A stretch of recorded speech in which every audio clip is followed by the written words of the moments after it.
So we're all familiar with the Leman Russ Tank. It's a unit that shows up in almost any guard list, and is pretty prominent in the lore. If you play guard, maybe you've put your tanks in bad situations and you're not certain what you did wrong. If you play against guard, maybe you've been surprised by the damage output, or not known which one to shoot first. And I'm sure you've all asked the question, what's the loadout on that again? What are you doing in my closet?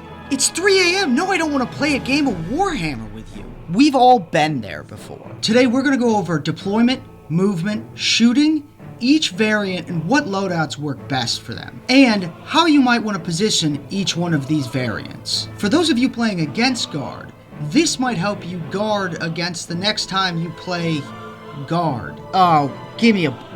I told you I don't do puns. It's in my con. Before we begin on the Leman Russ, I want to talk a little bit about units that work well with the Leman Russ, no matter what variant is on the board. And first up is the Hellhound. The Hellhound has the ability Flush Them Out, which means that one unit that was hit by the Hellhound will not receive the benefits of cover until the next shooting phase. Now this thing could be equipped with flamers, meaning that it's always going to hit, and that is huge. The next unit up is the Scout Sentinel. It has the ability Recon, which allows for one unit that can be seen by the Scout Sentinel within 18 inches, and you can reroll ones to hit against that unit for your entire army. The Engine Seer. Now this little guy is only 45 points. And for 45 points, in your command phase, he can heal one of your tanks for up to D3 wounds within 3 inches. Not only that, but in your command phase, you can give a tank a 4+ invuln as well. And the Lord Solar. Now he's a little pricey right now, but he can give orders to up to 3 regiment or squadron units. He also allows you to put up to 3 units in reserve or redeploy those units after your deployment phase is done, allowing you to reposition your tanks out of the line of fire. The Datasheet. All variants of the Leman Russ have the same baseline stats. They have a 10-inch movement. It's average. It's not great for a vehicle, it's not terrible for a vehicle. They have a toughness of 11. Now this is really good. It means most weapons are going to damage them on a 5+. Most anti-tank weapons are still damaging them on a 3+. This is made up by the fact that it has a 2+ save. This is incredibly good. It means that when you are in cover, you are still saving on a 4+ against anti-tank weapons, which are mostly -3 AP. And we have 13 wounds. If a hammerhead tank gets a perfect roll on damage, it doesn't one-shot you, which translates to a great point trade-off, because they're going to have to put a little bit more firepower into taking down a Leman Russ. It has a leadership of 7+, it has an OC of 3, it's not amazing, it's not terrible, it's incredibly helpful at times if you have to put a Leman Russ on an objective. Every Leman Russ has the option of 2 sponsons. Each one is equipped with 1 gun each, with a couple different options. The Multi-Melta, Plasma Cannon, Heavy Bolter, or Heavy Flamer.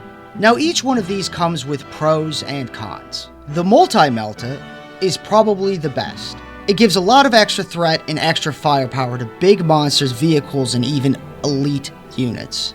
But it has short range and kinda swingy damage. The Plasma Cannon is great for fighting Space Marines. It has D3 shots, it can be a little bit swingy, but it has blast, so it helps a lot. You'll be damaging most infantry on 2s when supercharged, and each shot does 2 damage. However, as I said, there are cons, and this comes with the con of hazardous. So when it's supercharged, a bad roll can severely damage your Leman Russ. The Heavy Bolter. The Heavy Bolter can be incredibly useful at taking down infantry. You've got 3 shots with sustained 1. It's got a strength of 5. Meaning you're going to be wounding most infantries on 4s or 3s. Now that is a step down from the Plasma Cannon. However, you don't have hazardous to that. The Heavy Bolter can have trouble shooting up into higher toughnesses, meaning that it has less versatility than the Plasma Cannon or the Melta. This is a gun meant for infantry. It only has a -1 AP, which seems bad, but the Guard give multiple ways to stack armor penetration. And it does 2 damage, which is consistent. It does a great job at taking down infantry on objectives. the Heavy Flamer. This is one that I'm going to say you're not going to take this on your Leman Russ. I don't recommend it. There are so many better choices for flamers in the Guard that having it on the Leman Russ seems like a waste because it is. Now, it does have some potential in hordes or stopping deep strikes, but there are better units for that. Its range is only 12 inches, it does have a strength of 5, but there are just better weapons to put on the Leman Russ.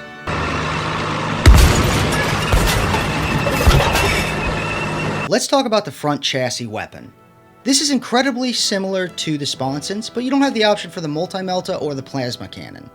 You could put on a las cannon, a heavy bolter, or a heavy flamer. Almost every time you're going to take the las cannon. It's hard to pass up that extra firepower. 3 heavy bolters on this, 2 on the Sponsons and 1 on the front chassis, can be a whole lot of anti-infantry power on the right variant, and we'll discuss that a little bit more. There are 2 more weapons that every Leman Russ has access to. One is the hatch weapon, which is the heavy stubber or the storm bolter. The heavy stubber is just better than the storm bolter.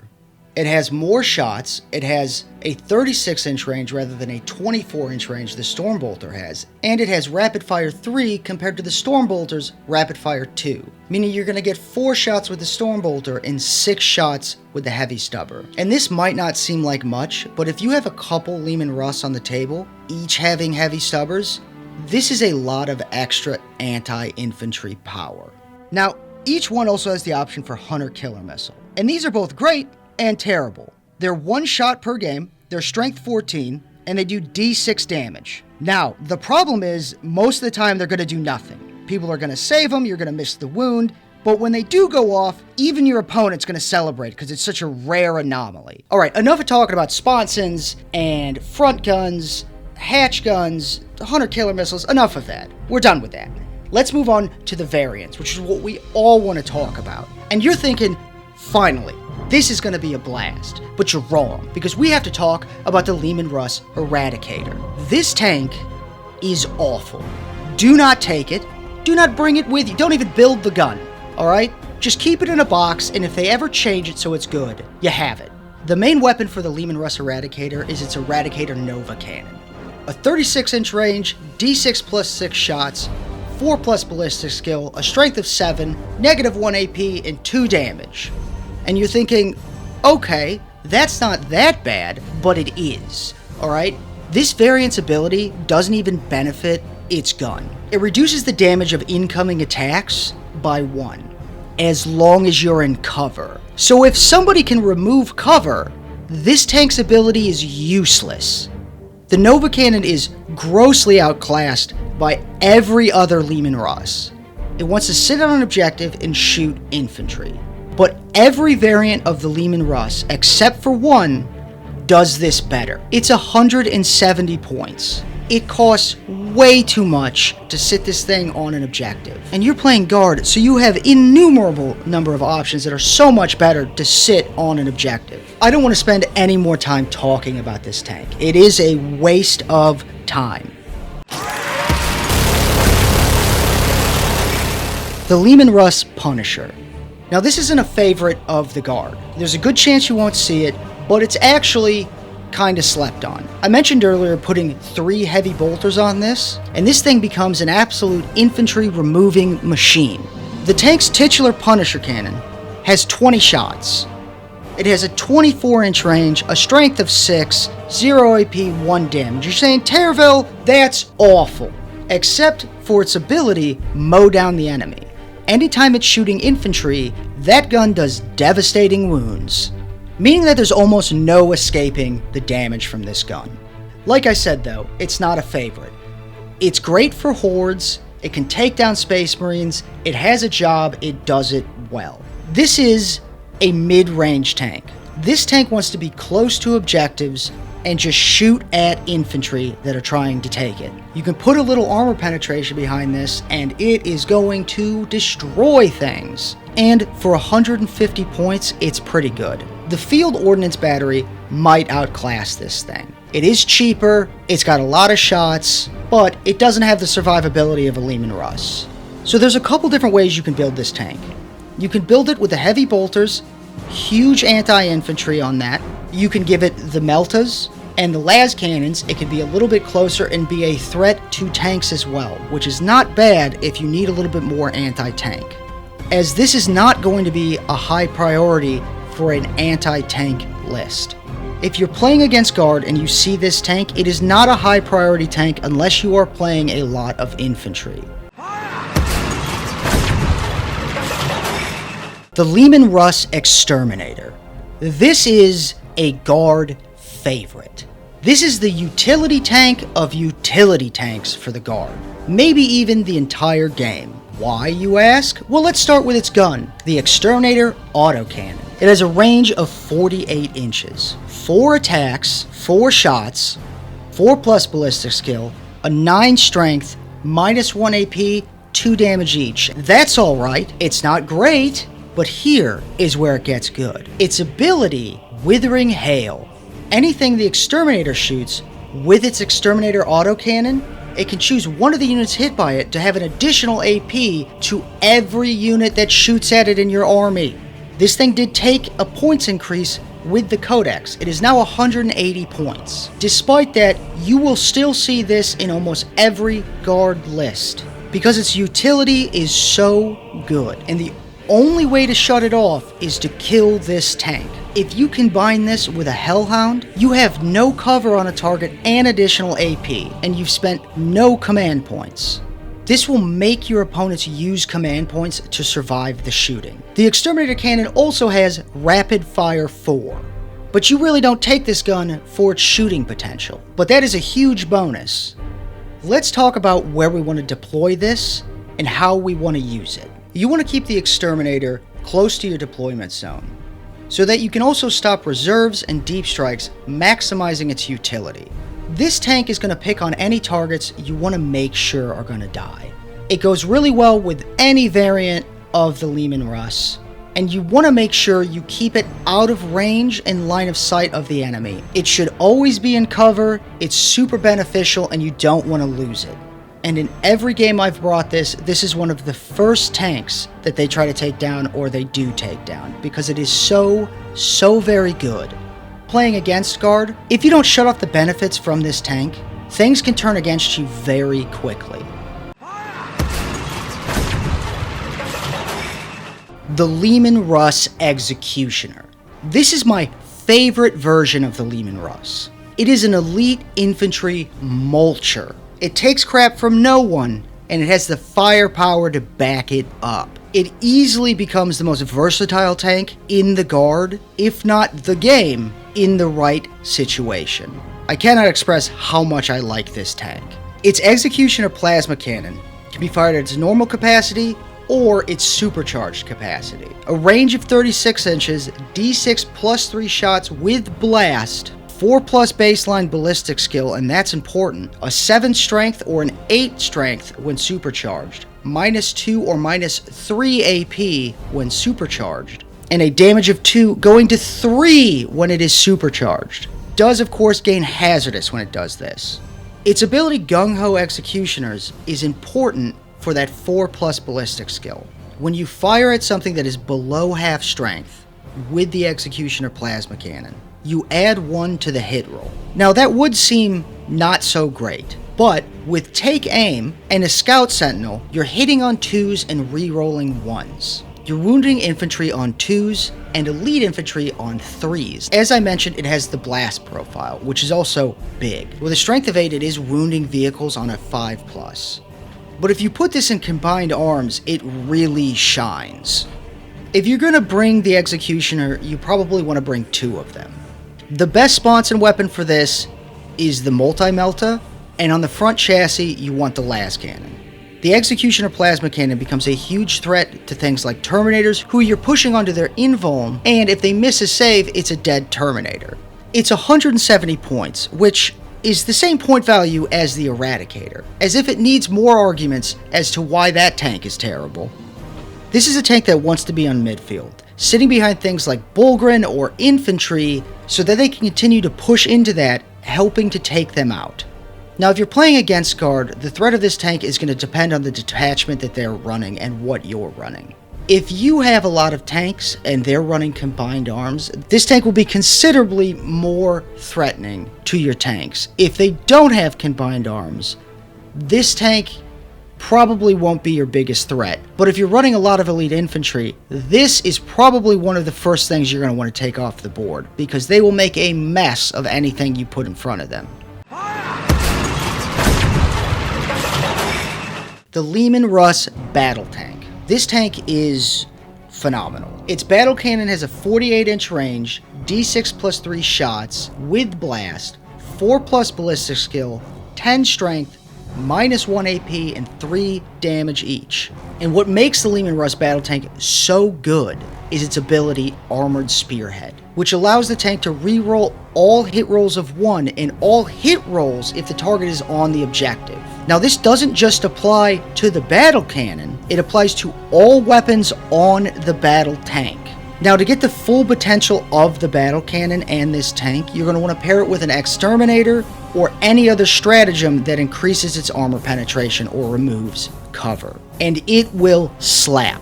The battle tank is going to sit in a spot where it can see 2 objectives. Armored Spearhead means that when this thing shoots, you want to prioritize shooting something on an objective. The battle tank thrives when taking multi-meltas. Heavy bolters can work as well if you feel you have anti-tank covered, but really you're missing something if you're not taking multi-meltas on this because of the rerolls. A las cannon on the front chassis is a must. You're going to make the most out of this tank and its rerolls that you can. This is a midfield tank pushing close to midfield objectives to blast target with multi-meltas and its cannon and just obliterating anything that goes onto objectives. If you're playing against guard and you see the battle tank, the most important thing to know is its reroll ability and the threat that you're going to have when it's on objectives. This is not a tank you want shooting at something you need to sit on an objective. If you need to push forward, you need to kill this tank. The Leman Russ Vanquisher. The Leman Russ Vanquisher is the anti-vehicle and monster variant. Its gun is comparable to the Tao's Hammerhead or the Tyrannid Tyrannifex, costing the same as the Hammerhead at 145 points, which is very cheap. Its Vanquisher cannon has a range of 72 inches. It's 1 attack, 4 plus ballistic skill, a strength of 18, minus 4 AP, and a whopping damage of D6 plus 6 with the heavy keyword, meaning that if it doesn't move, plus 1 to hit. This gun can slap if you manage to get the wounds through, which is helped by its ability Tank Killer, giving it rerolls to wounds against vehicles and monsters with the Vanquisher cannon. The heavy keyword on the cannon means that with the order Take Aim, you can get this thing to hit on 2s, and with a Scout Sentinel, you'll be re-rolling 1s. This tank shines against anything big without an invul save, or at least with an invul save that isn't better than a 5+. I do not recommend running this against Necrons or Custodes. You're going to get frustrated, so just don't do it. Unless you know they're bringing a monolith. Vanquishers will make quick work of a monolith. At the low point cost and low number of shots, the best option is taking 2 or 3 of them and sitting in the back line. This tank doesn't want to move, so your deployment phase with this is the most important part. Having 2 or 3 of them might seem like overkill, but I promise you if you take just 1, it won't wound anything the whole game. Maybe you'll get lucky and it will get some through, but I've had games where in 5 rounds, nothing. One of the added benefits as well is taking a couple of them because it sits in your deployment zone. It makes it incredibly difficult to deep strike on them. So the Vanquisher does benefit from the Exterminator gun or any stratagem that increases armor penetration. Bringing minus 4 AP to minus 5 is really good if you're shooting tanks with a 3+ save that are sitting in cover. I like heavy bolters on this tank. Because it is sitting so far back, it can take huge advantage of that 36-inch range and help to cut some infantry down as well. I have taken multi-meltas on this in a couple games, but they're much larger games. They're generally not 2,000 point games. On the front chassis, you want to take the las cannon, no question. The biggest problem with this tank is it needs take aim to do its job well. If you take 3 of them, your best bet is probably Lord Solar and a tank commander. This is a large investment for this though, and that's really the problem the Vanquisher runs into. If you're fighting against Guard and you see multiple Vanquishers, know that the longer it's on the board, the more likely it is to annihilate something that you need. You really want to pay attention to if they're giving orders to this tank. If they aren't, smokescreen is huge because you're going to bring it on a 4+. And if it moved and doesn't have orders, you're going to force this thing to hit on a 5, basically making it worthless. For both Guard players and those playing against Guard, Scout Sentinels are huge when playing Vanquishers. They help to reroll 1s. You need to remove the Scout Sentinels or keep your Scout Sentinels on the board if you're running Vanquishers. The Leman Russ Commander is a little pricey these days at 235 points, and it also feels a little outshined by the Rogel Dorn Commander. It has the ability to give 2 orders within 12 inches to any squadron units. And what really makes the Leman Russ Commander dangerous is its ability. Death befitting an officer. If the Leman Russ Commander dies in the enemy shooting phase, or your own shooting phase, on a 2+, you are going to be able to shoot as if it has full health. So what becomes very important is what weapon you have on the tank commander. There are 2 weapons that are very, very good. The Demolisher cannon or the Eradicator plasma cannon. Now it could be great to have the Demolisher on this, but my preferred weapon for the tank commander is the Eradicator plasma cannon, especially if I'm in combined arms. Now when positioning your Leman Russ commander, you have to be very, very aware of what tanks are around you. And when you move it, make sure to measure that 12 inches from any other tanks that you want to give orders in the next turn. You don't want to move this and then realize that you are not in range of giving orders. That will quickly lose you the battle. You want to protect your Leman Russ commanders, keep them shielded, keep them in cover at all times. There's not really a position you need to put this in at all times. This is going to vary on what your army is doing at that time, or what your strategy is for the battle and how you're running your vehicles. And that's it. That's all the variants.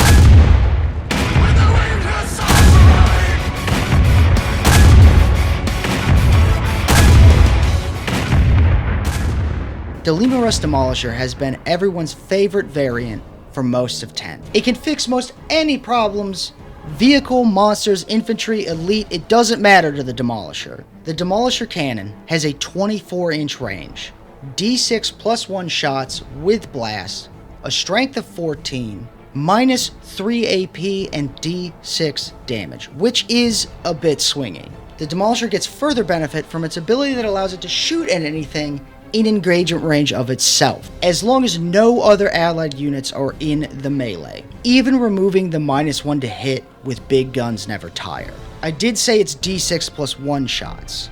When the Codex came out, it was nerfed from D6 +3 to D6 +1, but this tank still has no equal in the guard list. You're going to sit in midfield all game with this tank. It loves midfield, it eats midfield. You're taking multi-meltas every time on this. I don't know what you're doing if you're not. You're almost always going to be in range because the Demolisher cannon has a 24-inch range and the multi-meltas have an 18-inch range. And of course a las cannon on the front. This thing is a super threat. In terms of orders, take aim is a must on the demo cannon.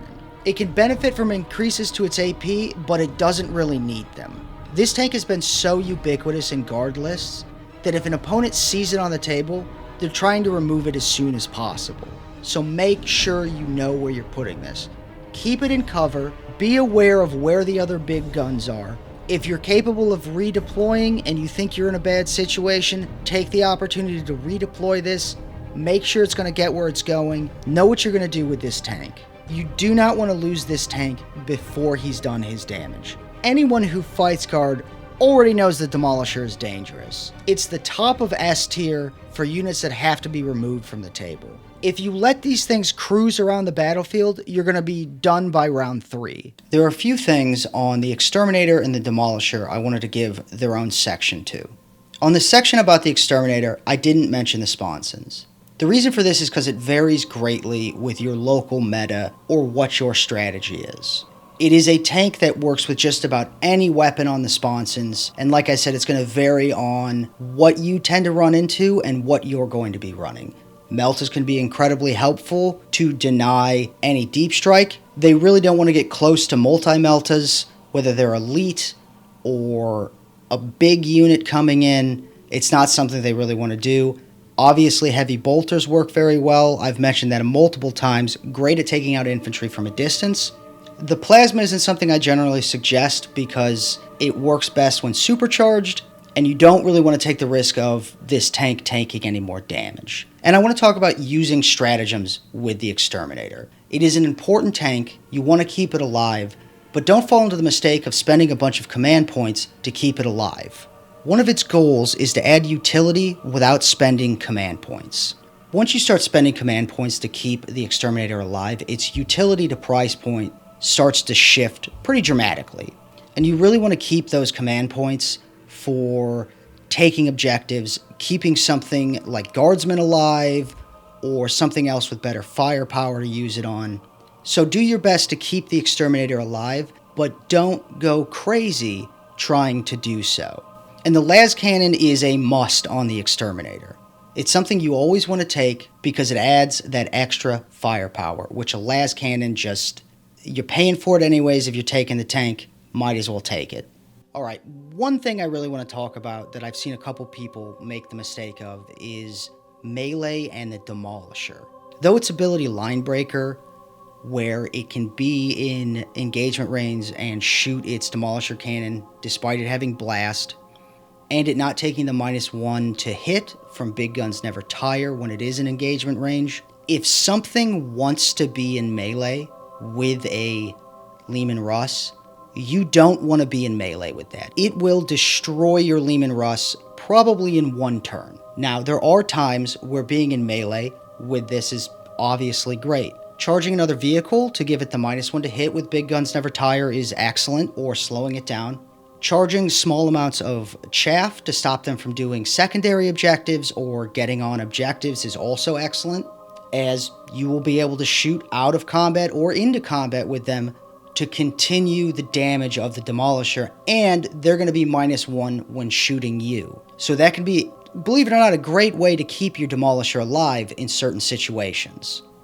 And the last thing I want to talk with you about today is screening. So for those of you who don't know what screening is, it's when you use smaller or disposable units to stop your opponent from getting into engagement range of something you want to protect. With the Imperial Guard, that's usually Guardsmen, Bulgren, or transports. Chimeras, Toroxes make for great ways to slow an enemy down from getting to your tanks in melee. And ultimately, keeping them alive longer so that you can do secondaries, so that you can get on objectives, so you can contest objectives, and you can score. I had a lot of fun making this video.